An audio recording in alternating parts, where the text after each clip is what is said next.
15ই ফেব্রুয়ারি ফাল্গুনের দ্বিতীয় দিন। আমাদের প্ল্যান ছিল সিআরবি যাব বসন্তের অনুষ্ঠান দেখতে।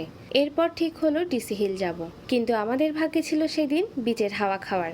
আনপ্ল্যান্ড ট্যুরগুলো সত্যি খুব আনন্দের হয়। সেদিন এত বেশি ভিড় ছিল ওখানে, আর রোদের কথা তো বললামই না। আমিও ভাবি চট্টগ্রাম শহরের লাভ বার্ডসগুলো কই, সব দেখি এখানে।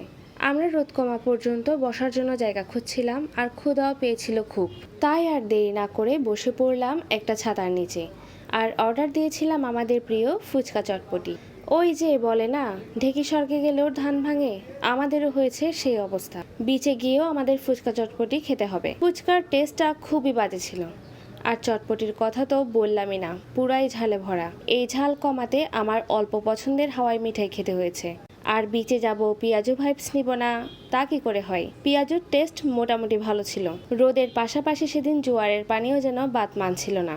জোয়ারের পানি নামতে নামতে সূর্য মামা ডুবে যাওয়ার সময় হয়ে এসেছিল। তাও আমাদের তো একটু নায়িকা নায়িকা ভাইবস নিয়ে সাগরের জলে পা ভিজাতেই হবে, তাই আমরা আর দেরি না করে নিচে সাগরের কাছাকাছি চলে গিয়েছিলাম।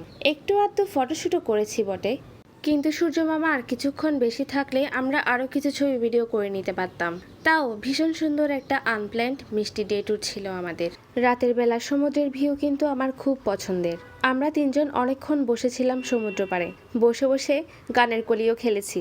আর সমুদ্রের ঢেউ শব্দটা এত ভালো লাগছিল শুনতে। দিদি সেদিন গাঁদা ফুলের গাছটার প্রেমেই পড়ে গিয়েছিল। সারাদিন দিদি আজ এই গাছটাটা হাতে পড়েছিল। এসব করতে করতে আমরা বাসায় চলে এসেছি। টাটা।